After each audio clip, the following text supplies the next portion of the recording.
Hey, raise it up, why? Raise it up. Raise it up, why? Hey, raise it up. Hey, raise it up, why? Raise it up. Raise it up, why? Raise it up.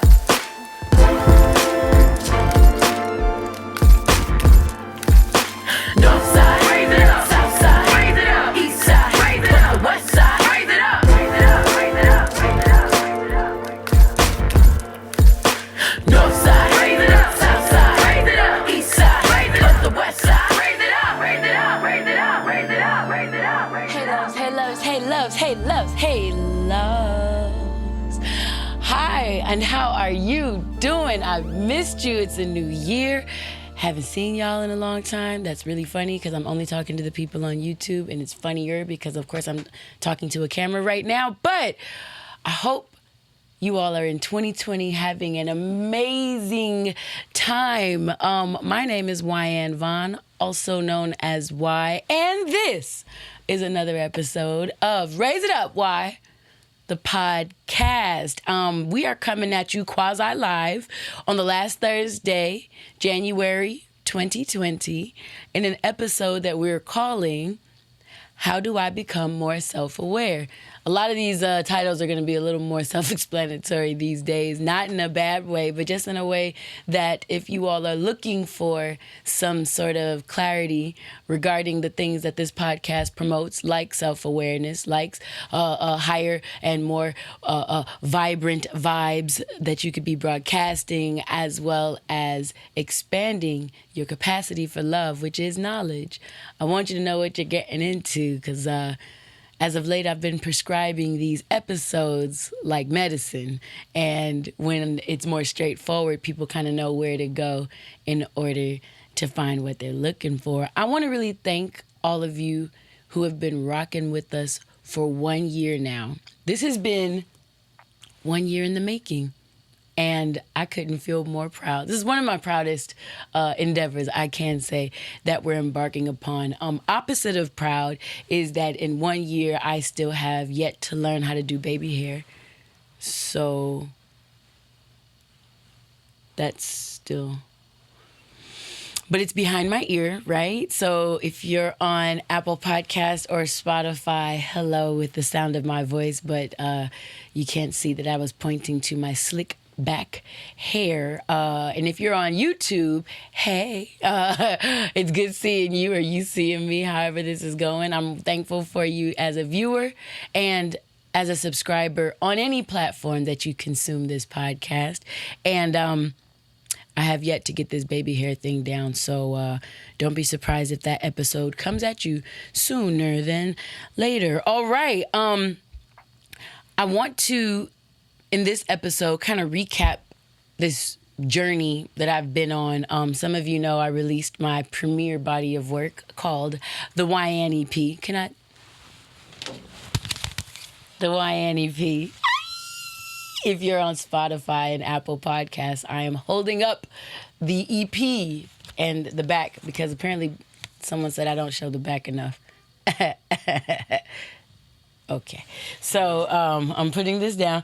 But yes, I want to tell you all about that journey because it was a journey. I want you guys to know that. And outside of recapping that whole ordeal of putting out the Wyann EP, I'm also going to feature some segments called Raise 'Em Up, as well as a hashtag HIWY, and maybe even a Douxadiddy. Because new page, people were asking for a new page. So that's why. New page is one of the songs on the EP. I'm going to give you guys some words of wisdom, pay my dues, head on out before giving y'all some dates. Right while we're in the beginning, though, DC and New York, the emotions is coming to you. So Valentine's Day, you get ready for that. And the 4th annual Hip Hop Forum is coming at PCC, the final Thursday of Black History Month, a.k.a. in 1 month, a.k.a. The day that episode 15 will air because it will be the last Thursday of February, and a.k.a. 2/27. February 27th at 6 p.m. Krevling Lounge. I'm just giving you guys that now so you don't have to wait all the way until the end. That was a lot. I know. Have you guys missed me? It's quite clear. I've missed you. Let's get to grounding. All right, grounding. Oh, sorry, excerpt. If you are listening on Spotify or Apple Podcasts, you're noticing that it went from episode 12 to episode 14. That's because episode 13 is exclusively on YouTube. I'm not going to tell you about it. You're just going to have to go check it out and see what's there. Okay, now, grounding. All right.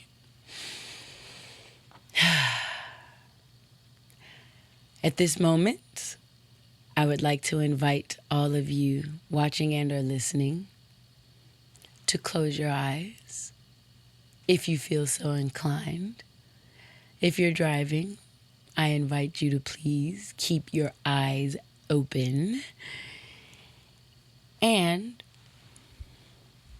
really take a moment to be right here with me.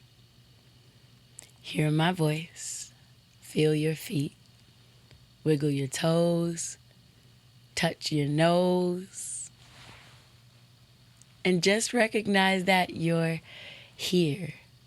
Breathe a breath in, blow a breath out. Again, do that in through your nose and out through your mouth. And take a moment to own this miracle called life that you are breathing and winning just by living this life. By spending this time with my voice right now, you're investing into your betterment. Sit with that and feel proud. And welcome, ladies and gentlemen. Let's go up. Let's do it. Okay. Wyann EP. HIWY. New year, we've been on a new page with a different story. I love the words to that one because I don't think people recognize that I threatened them in the second verse. No, I do. I do. Yeah. Watch what you say, yo. You don't know me. And who knows me? Yeah, it can get stupid. Yeah, just a little bit. But, so I learned some lessons from this. Dave, hand me one of my phones behind you. Of course, this is all what we didn't do in pre-production. The words are bigger on the Android. I actually documented this because I knew that this moment would occur today.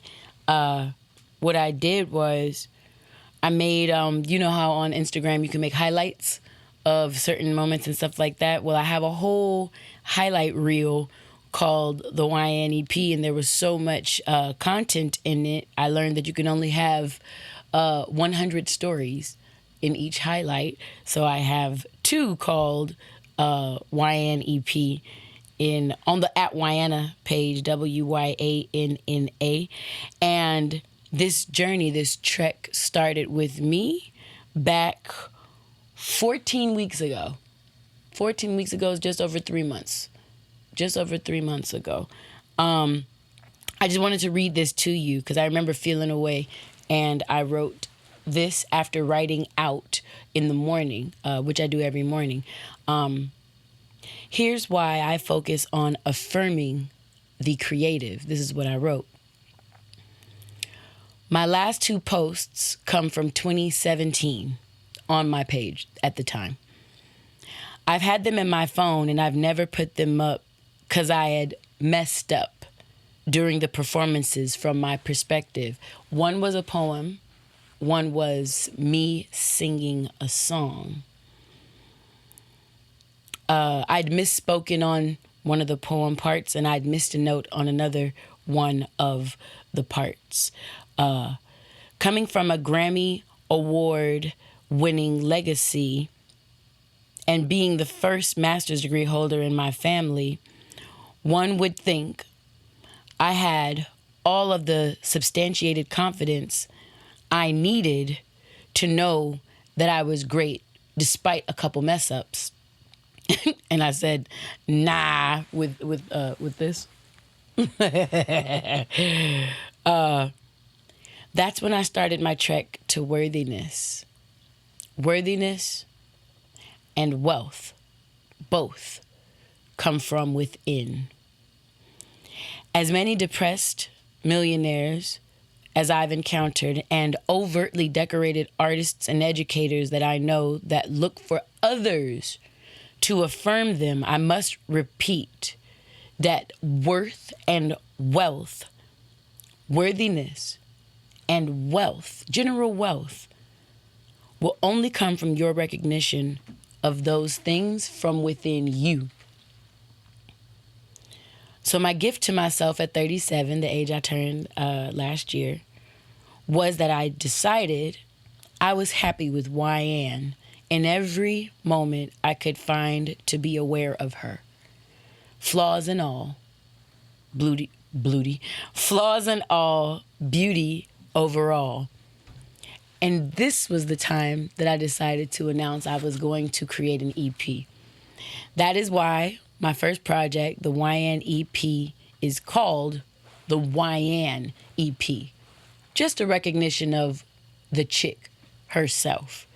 And it's a collection of art from over 13 years of my flyness. I ended with saying we dropped Friday, December 13th, and I'm happy as fuck about it. I had to put a little nip looking Marathon Continues flag on there, as well as my own rocket. And the next post in that particular highlight, called Wyann EP, on my at WYANNA Instagram page, is me at my first listening party, which was at the college with my students. Why I bring all of this up, especially to you creators out there, one, I want us all to kind of realize that we all create every single day of our lives. We create the life we'd like to live. You can recognize that you're an active participant in that and become more aware. I think that's what 2020 is going to be about for me, because having a vision for your life is how you're able to actively navigate where your life will go. I could see you feeling very lost and unknowing of what life is going to look like for you if you don't have a particular vision or a goalpost set for yourself. Think about it. In football, we know exactly where the touchdown is going. It's in the end zone. You know what I'm saying? They look at it. They are running towards it. The team that's trying to score is facing this space, and they're running and they're jumping and they're fighting damn near each other. It's really an awesome sport, football. But anyways, they are going hella hard at one another, all to get to their goal, which is in their vision. If you don't have your goal in your vision, I can see that you would maybe feel a little lost, not knowing where to go. Well, mine was in my vision.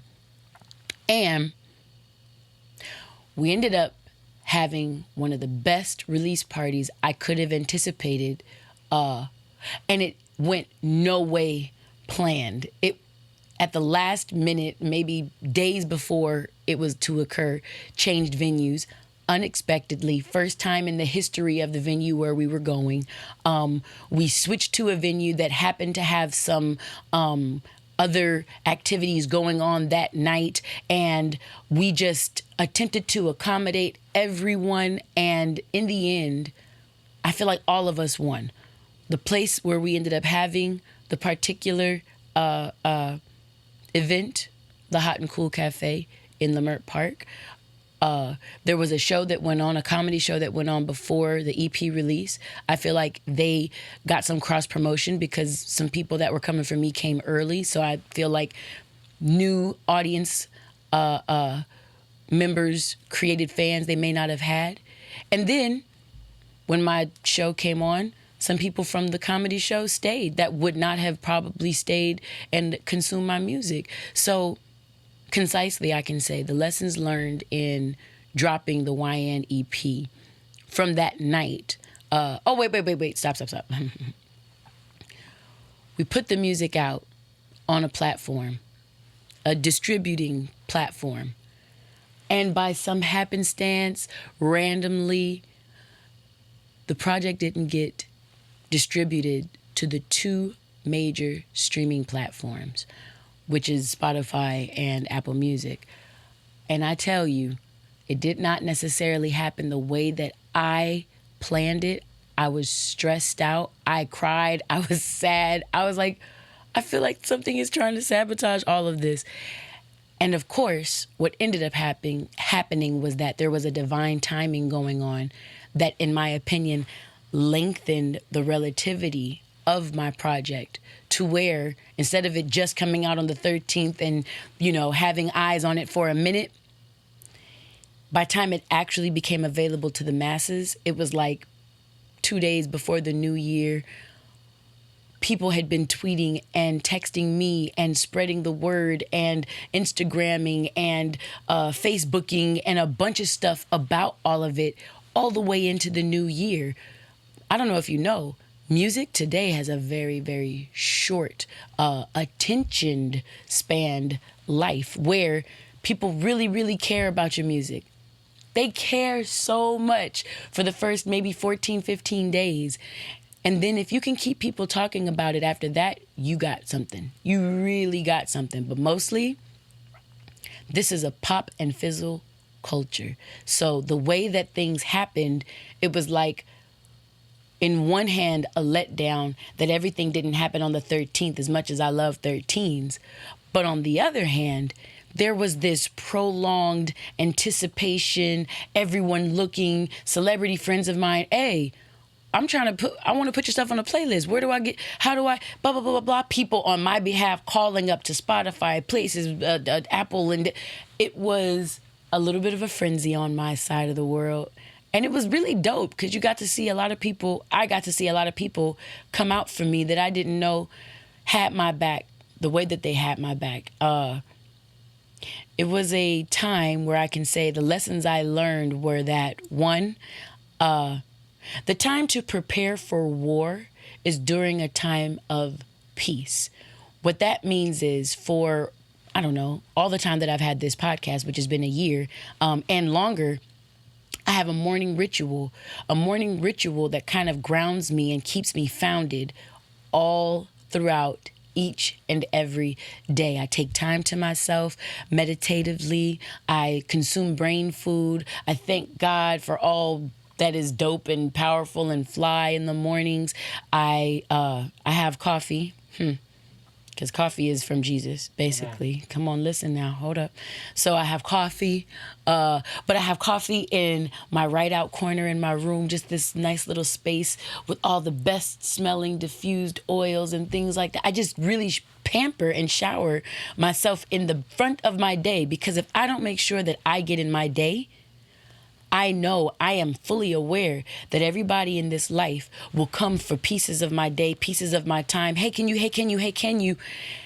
And take with no intent on making sure that I get. It is my responsibility to make sure I am fed and happy.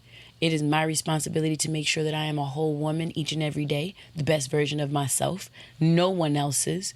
So the fact that I have, for days on end, over a year's worth of making sure that I've plotted myself with my feet in the front of my day, giving love and positivity, everything that I attempt to give you all once a month, I give that shit to myself on a daily basis, the first hour of my day. So some people are like, the early bird gets the worm. When I call you, you should answer.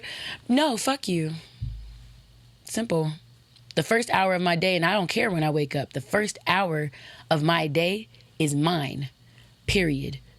I make sure that I give to me and myself, and everyone can take whatever they want, or whatever I choose to give them, I should say, at the end of that. But that 1 hour is Wyann's. And what it's made me do is experience peace, self-gratification, acknowledgement of my worth. I don't gain my worth from how many likes, retweets, shares, purchases of my album, or rather my EP or my book, or how many people are looking at my podcast or listening to it. No, my worth comes from, just like the Wyann's words of wisdom from episode 12, just the fact that I got up. The fact that God called me up one more day, you understand? The fact that I'm breathing, and the fact that I'm just fly because I've decided that. That's what I saw in my day. Wyann woke up. I looked in the mirror. I'm still that bitch. win. And now coffee, so that's exactly how each of my days starts. And I say that one of the lessons I learned is that the time to prepare for war is during a time of peace, is because when I'm in those peaceful spaces and I experience that peace each and every day, when all that stress was going on, all those unanticipated events were going on, I was like, you know what? I know that I'm still good. I know that things are still going to work out for me. I know that I'm all right. Life is good. Things will still be good. Okay, it didn't go how I chose for it to go, but it's still going to go. So guess what? Everything's still good. Leading me into my second and my third lessons, which are adversity introduces man to himself, aka when you're under stress, a very, very real version of you gets revealed to yourself.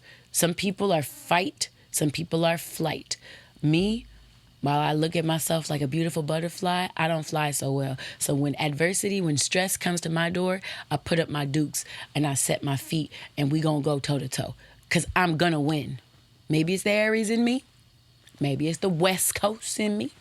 I'm not exactly sure, but I can guarantee you that when I set my mind to something, I'm gonna do it. Period and point blank. Why? Because I said so, and my word is my bond, period. My third lesson was that unconditional positive regard is my only way I'd like to go.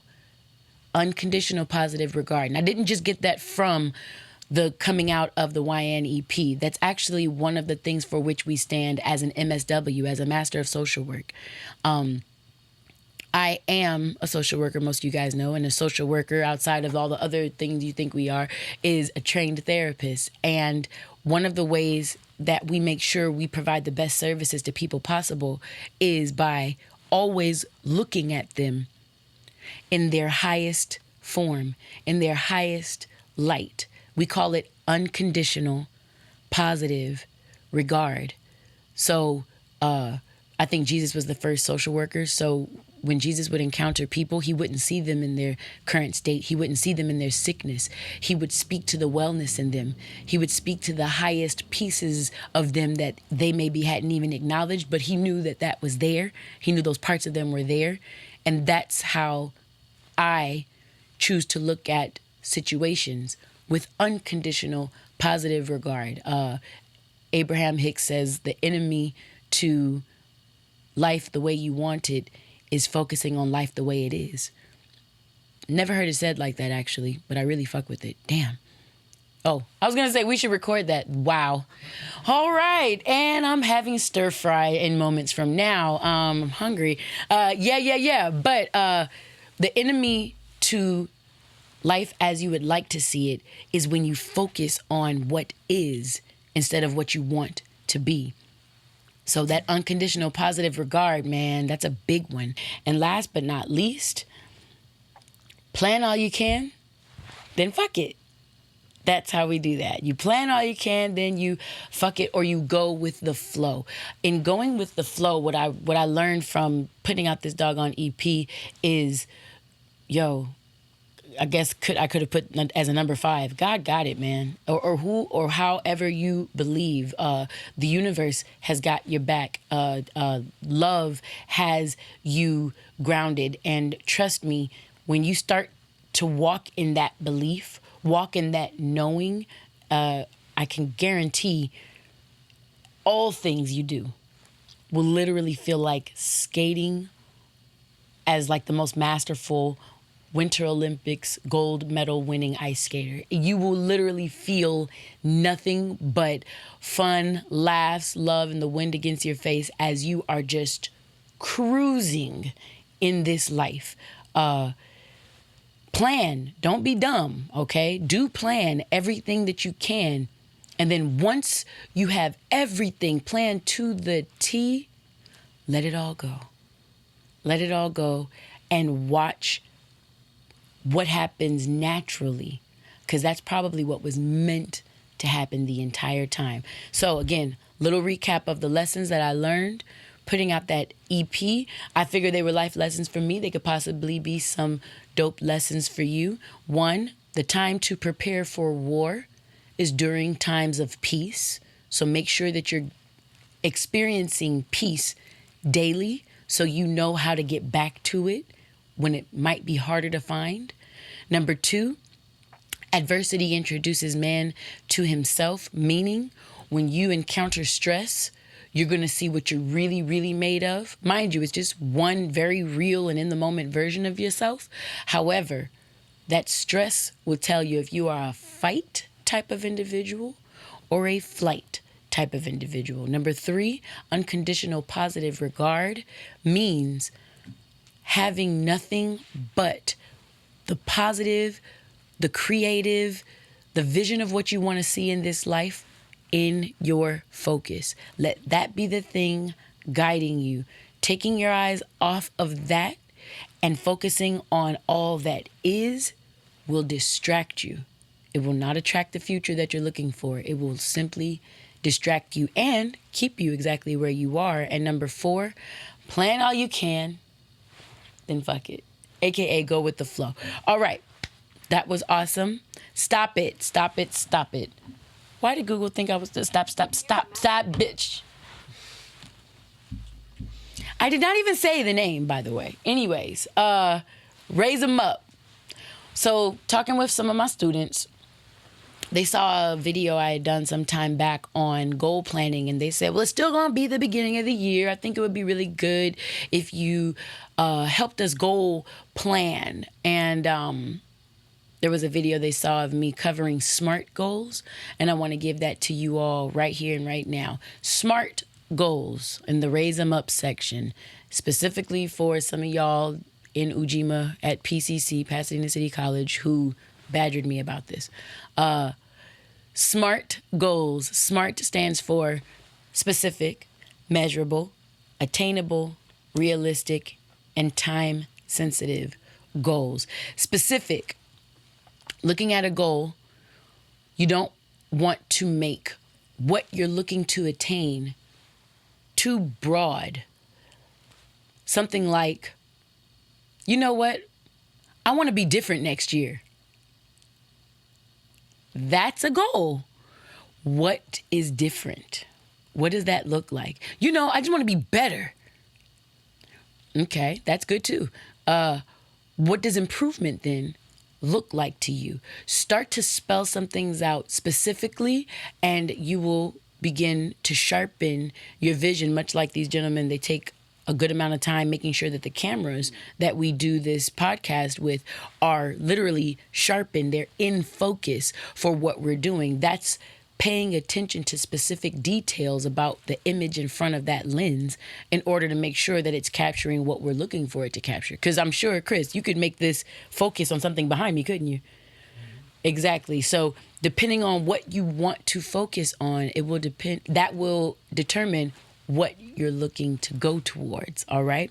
So specific SMART goals are 1, specific, SMART. SMART goals are also measurable. 2, they are measurable, meaning if you say, I want to be better, how do I know what better looks like? And in what area? Oh, if I usually help, I don't know, 1 person a week, I want to try to help 3 people per week. That's now measurable. You'll be able to learn if you are becoming a quote unquote better person in the area of helping people, going from 1 to 3 people per week. So make your goals measurable. Most people are looking at this especially in the beginning of the year. And I know this because I went to 24-hour fitness the other day and I saw all you motherfuckers that took up all of the fucking walking machines. What do you call those? Treadmill. The treadmill. Yeah, y'all. If y'all not there in June, go get on the elliptical, please. Because never mind. I feel like I'm becoming a different woman. So, SMART goals, specific, measurable, ART, SMART goals. So, after you're specific and measurable, you are attainable. SMART goals, SMART. A stands for attainable. Attainable simply means, can I do this? Can I do this? Let's quickly go to realistic, which is R, SMART, SMART goals. R stands for realistic. So where attainable is asking, can I do this goal? R, realistic, answers the question, should I do this goal? So let me give you an example with the two of them right there. I'm going to work out for 4 hours every day for a month. That's specific. That's measurable. 4 hours every day for 1 month. That's measurable. You can see that. Can a person do that? Let's say they've never worked out before. Can they do that? The answer is yes. If they are a full-grown adult with relationships and children and bills and things like that, should they do that? Should they do that? Questionable. That becomes questionable because if you have an 8-hour work day, hopefully you spend 30 minutes with your wife, 20 minutes with your kids. Who knows what the hell people do these days? That 4 hours starts to look like it infringes upon other time, whether it be just simple resting time, whether it be eating in general time, whether it be sleep time and things like that. So coming up with goals that are realistic really make sure that not only are they attainable, can you do that? But that realistic piece is like, all right, we get it, but should you do that? And ladies and gentlemen, just know, just because you might have to shave down the time and day, or you have to kind of alter that goal so that it's not biting off more than you can chew. Especially men, let me get on y'all. Sometimes y'all feel defeated or deflated or like you're not really a boss because you're not really getting after it, get her done, going through it, getting whatever you guys say these days. The reality is, and these gentlemen who are both creatives can tell you, practice at your craft for 10 minutes every day is better than saying you'll practice your craft for an hour every day and you really only get to it 1 hour per week. True or false? True. Right? So just making sure that you guys give, even if it's just 10 minutes per day to the thing that you want to do, setting that goal is hella realistic. And it makes sure that you'll actually gain some ground in it. And I think we're kind of covering the time-sensitive thing too, so that time-sensitive being T in the SMART, S-M-A-R-T, making sure that you give yourself some form of a time guideline. I'll call it a time guideline because deadlines suck. I don't like the word deadlines. Deadlines don't feel good. But if you use deadlines like guidelines, they end up becoming softer, and it's more probable that you'll touch on whatever the thing is that you're looking to do. So again, for this Raise 'em Up section, SMART goals: S, specific; M, measurable; A, attainable; R, realistic; T, time sensitive. I want to lose 15 pounds in 2020. Okay, is that specific? 15 pounds? Yeah. Is it measurable? 15, right? We can look at that 15 pounds. Is that attainable? You guys think? That's pretty attainable. Is it realistic? 15 pounds? What is that, 12 months? It's like a little over a pound per month. You could do that. You could do that. It's realistic. It's not going to take you 18 hours in a gym daily. No, it's not. It's not crazy. And is it time sensitive? Yes, in 2020, right? So that would be an example of a SMART goal. Moving right along, I had a HIWY come from a person that I don't know if they want their identity revealed. However, the question was, how do I know when I'm being self-deprecating? Self-deprecating. I had never spelled self-deprecating, and it forced me to look up the definition. And the definition says, modest or critical of oneself, especially humorously so. Where I had heard self-deprecating most is when people say, yeah, I kind of like self-deprecating humor. And it's where you'll tell a joke and have everyone laughing at the expense usually of yourself. And it's usually because you're putting yourself down in some way. That makes my therapist senses kind of tingle. I don't enjoy self-deprecating humor. And I don't enjoy self-deprecating speech towards oneself. I think this kind of brings up for me self-talk. How do you talk to yourself when you're in your own space? That's a good question for you to consider. You, any of you listening, watching, all that good stuff. The way in which you speak of yourself is the way you can and or will speak about anybody else. So what Wyann has developed and discovered is that when I'm around a person who can talk shit on themselves, it tells me they possess the capability, as every person does, but definitely evidenced in this person, they possess the capability to talk shit and crazy on me or anybody I love. And that's not okay. So I tell people all the time, I don't mind anything that people do or say so long as it is not hurting themselves or others. I don't want you to hurt you or other people. So I feel like self-deprecating humor, speech, and things like that kind of go against what I would like to see people doing. There's a lot of other ways to be funny. I feel like self-deprecating humor might be low-hanging fruit, 1. 2, I feel like it might be not even what you would really want anybody to say about you, but it's just you're attempting to I call it 8 miling people. If you haven't known that movie 8 Mile with Eminem in it, it kind of culminates with, spoiler alert, if y'all ain't seen, anyways, spoiler alert, it culminates in a rap battle where Eminem kind of takes all of the air out of this great battle rapper's lungs, basically, by saying all the ways that battle rapper could talk shit on Eminem's character in the movie. Eminem instead talked about himself. And so it took all of the punchlines away. He was like, all right, I killed myself. Now what can you say? And it kind of rendered the other dude speechless. And then, yay, Eminem wins, And then once you lose it, you groove it and can't let it go. Spaghetti on my mom's spaghetti. So, yeah, all of that ends up coming up, right? Some people try to talk shit on themselves because their general census is, I think other people are already talking shit about me, so let me go ahead and do it first. And if that's something you're thinking, I think you need better friends. I think you need a different crowd. I can tell you that in the world of communication, sarcasm is the number 1 relationship communication killer.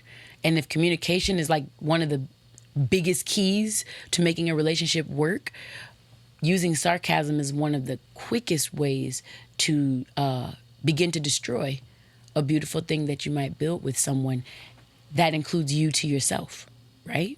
What you say to yourself in that mirror or outside of that mirror, that's included. I want you guys to have some dope, positive self-talk. Again, 2020, I'm going to be doing a lot of self-awareness and what we see in ourselves, what visions that we have for ourselves. In case you wanted to know, synonyms per Merriam-Webster dictionary, some synonyms for self-deprecation also include, on the less terrible side, something like down to earth or humble or meek and modest.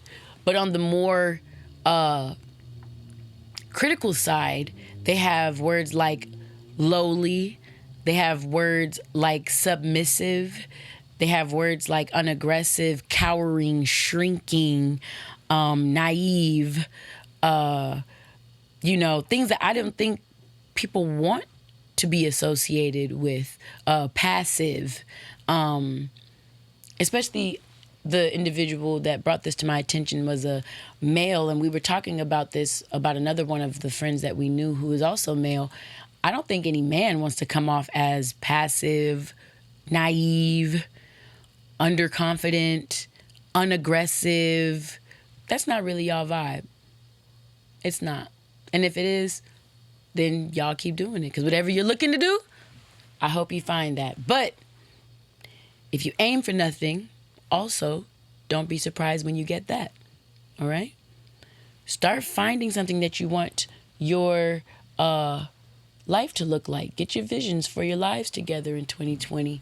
And really, we're going to do some of this in this self-awareness year together. Also, it's one of the pillars of the podcast, as I will talk about in our Wyann's Words of Wisdom. Y'all, this is already coming to some close. I feel like we just got here, back like we never left, out here. But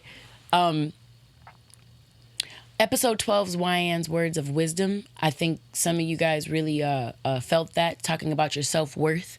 And like I kind of told you in my recap, my self-worth was something I discovered on accident progressively throughout 2019. And now that I got a hold of her, oh man, she ain't going nowhere. I love how I feel knowing that I'm worthy of just being. So as much as I can help you all maybe usher yourselves into that sort of self-awareness as well, I'm here for that shit. I promise you that. And with that, I want to lead you into these Wyann's Words of Wisdom. Today we're talking about leaders versus popular followers. Leaders versus popular followers. 2020 is a year of vision, and I'm sure that we've all heard that by now. In keeping in stride with this theme, I thought I'd give you all some words of wisdom that I've learned while on the road, where much vision is required to make things happen. Driving in Los Angeles, whether it be the 405, the 110, or the 10 freeways in particular, those are the busiest, ugliest, I want to kill everybody, everybody wants to kill me types of freeways. And the 10 is unassuming. I hear everyone talk about the 405 and the 110. Not even. I meant to say the 101. I did write 110 right here, but it's the 405 and the 101 that I think have the worst traffic in the country. They looked on that or whatever. But the 10 freeway is a sleeper, ladies and gentlemen. Don't never think that the 10 freeway is your friend during rush hour, especially going back inland. I will never work in Santa Monica again. Ever, ever, ever, ever. Anyways, in driving in Los Angeles, one learns to develop an outstanding navigation system that includes avoiding Prius drivers, lanes 4 and 5, which are the slow lanes, and anyone that can't fluidly lane change. Speaking of lanes, it helps me illuminate the first point I'd like to drive home this year, no pun intended. I'd like us to start distinguishing leaders from popular followers in 2020, so let me explain the difference. Leaders drive in their lanes at their designated paces, regardless of traffic occurring around them. Leaders are screams, not echoes. Leaders create and innovate the world they'd like to see when things aren't the way they enjoy. When leaders look over at other drivers doing what they do in their lanes, it's generally to learn, to get inspired, or to get motivated. And then a leader is back to doing his or her thing at their own pace. Followers, on the other hand, move at the pace of the traffic in the lanes around them. Followers literally stop looking at their proverbial lanes to focus on how others move, and then they either join in doing exactly what the others are doing, or they at the least slow their own progress to keep their eyes on what others are doing, or in other cases, even stop what they're doing, all to focus on how others drive. These folks echo what the screams and noises are around them. Therefore, followers effectively do not learn the sound of their own voice. Followers mimic, copy, repeat, critique, judge, or respond to what others do. Therefore, a lot of followers have a life that consists of looking what other people do, like all the time. So, popular followers are folks that may have grand personalities, especially online, and are maybe funny, sexy, controversial, whatever, but their social existence hinges mostly on the fact that they react to content. Whole shows now are dedicated to people reacting to life and content. So being a popular follower starts to look a lot like leadership because you see these people all the time. But the main difference is that with or without external content, a leader can and will maintain their social presence, while a follower can't act until someone else does. It's almost like a parasitic relationship to a host. A parasite is a thing that feeds off of the life of something else that already lives. And so popular followers live a very parasitic life where they gain their energy from other host sources. So popular followers can be anybody: CEOs, professors, government officials, celebrities, students, literally anybody, and no profession is exempt. On the road, it looks like the driver who follows you from the front. Go with me now. You turn on your turn signal to move around an individual who may be a little slower than you in your lane, but they're in front of you. And so you put your signal on to get from around this individual, and randomly at the same time, they click on their turn signal and they move directly in front of you into the lane that you were seeking to join. Thinking it's a coincidence, they, kind of stay there and you sort of stay there and you say, you know what, I'll just go ahead and do another lane change. I'm going to go ahead and click my blinker, and then miraculously, the person in front of you has the same bright idea. And they, again, beat you to the punch for a safe lane change, and here you merge again behind this driver. Frustrated by this point, you expand your vision, assuming you're a leader. You pan out, surveying the whole freeway, and notice that if you slow down, let a couple cars pass, and go 2 or 3 lanes over, maybe even in a different direction, you can skate ahead, change lanes a mile down, and now Mr. Popular Follower is several cars behind you, stuck in a gaggle of drivers that all keep the same pace. And yes, as you guys can see, I am talking about an actual incident that's happened with me on the road. It happens all the time here in LA. But what always gets me is that the popular follower always attempts to head me, but they never want to lead me. So check me out.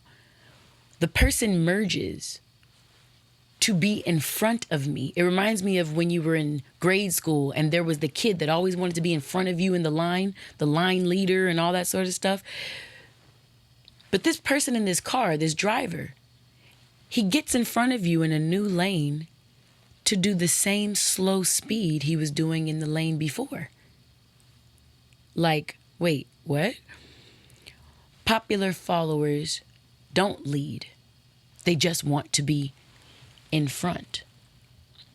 So like in the world of education, I've often told my students about today's information age that everyone wants to know stuff, but rarely do folks want to learn anything. On social media, leaders post content because they choose to, whether they have 70 or 700 followers. They get more followers because they have compelling content. Popular followers follow you for the follow back. And they want their numbers as high as a leader's or higher, but they don't want to do leading edge shit. They just post whatever other people with lots of followers post, or they study the trends of what gets the most clicks. And then they do that thing, whether it reflects the real them or not. On or off of their brand, popular followers do anything that gets or keeps them in the limelight without regard to any consequences. It's just a me show. So the paradox is leadership requires self-awareness, even selfishness. And popular follower behavior serves the insatiable ego. It's self-absorbed and self-serving behavior that doesn't need self-awareness because it doesn't necessarily benefit the individual. The actual identity of the popular follower is a mystery. So they have yet to explore what types of behaviors or values they truly enjoy themselves, not their personas, they as individual humans.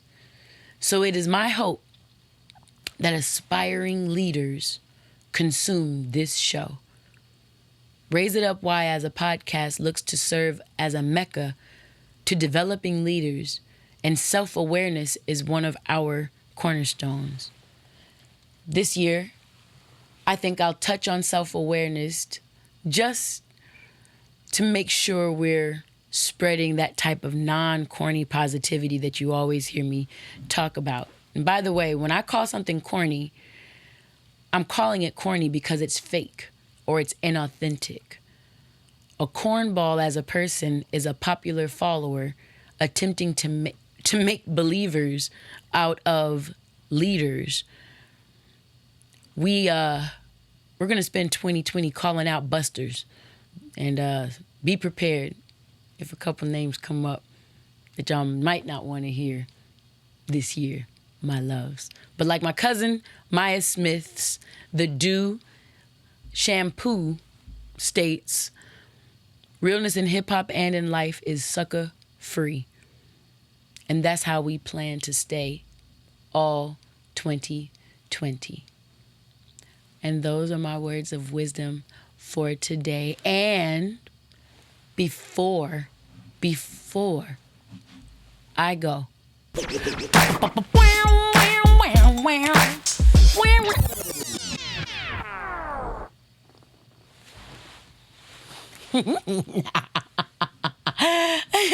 we paying some dues, boo.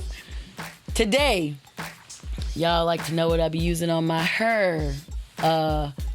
Yeah, Apple Podcasts and Spotify, y'all don't really love this section because y'all can't see it, but hello, YouTube. Today I used the light, there are time, and then I used Swagoo on my hair. These are my actual products, so I've broken the top on this one, and I can't find the top to this one. Just know, I really do be using the Dew, and I love it more than you knew. Owned by, created by my wonderful cousin, Maya Smith, in Target, in Sally's Beauty, and in Walmart. Also find her products on Amazon.com, on IG, at I Love the Dew, ILOVETHEDOUX. Ladies or gentlemen with curls, try it out. You'll love it. And as you can see, my hair is straight, so before I blew out my hair, I used the light as a protectant for my hair. That was number one. And number two, my nail. My homegirl. Now she's my homegirl, of course. Katie Nails Pasadena at KAI. No, come on, why? Here we go. At KATIE _ nails _ Pasadena, PASADENA. This is who did my nails. I really enjoy her. I got like a ombre because my students told me, Miss, why you need like these types of nails, blah, blah, blah, whatever. So I did an ombre look. This is gel extension. My own nails are currently growing healthily and beautifully right underneath these guys. I like it because some of you guys know I have eczema and I scratch a lot. So when I take these off, my nails are very sharp and I will scratch the shit out of myself.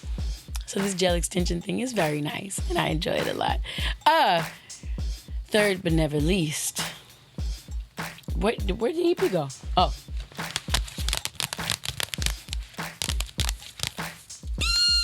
The EP, Wyann EP. I have hard copy in my hand for those listening. However, you can go to anywhere music is streamed or downloaded. You can purchase and stream. And if you enjoy the project, truly do purchase and stream the project. I love it. I still love listening to it today. And of course, all things Wyann Vaughn are at WYANN VAUGHN.com. This that I'm holding up, YouTubers can see, is my 2018. No, it is 2018 release. My 2018 release, my second book of poetry called Write Out. I'm randomly opening it to a page that does not have a picture on it. And now I'm going to a page with a picture on it. And I want you all to get some of this in your life. Also, the ebook version is available on Amazon's Kindle and iBooks and other places that you can find shit like that. Couple dates. I already told you about DC and New York. Y'all about to really get into this emotions life. Also, who's gonna love on me is everybody that comes to the Hip Hop Forum at Pasadena City College. That's gonna be February 27th, 6 p.m., Kravling Lounge. I guess I should reveal the people.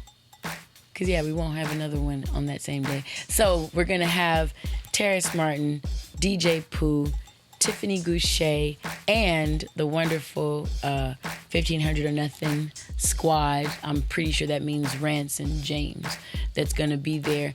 There is a sneak peek individual or individuals who might come because people are not knowing their schedules and if they'll be in town. However, you might experience some very pleasant surprises if you bring your monkey ass on out to this wonderful event at the Pasadena City College by the Ujima program and Black Academia. Guys, it has been another amazing episode. Welcome to 2020. I'm so happy that you all are spending it with me. And with that, can't wait to see you next time. Stay real.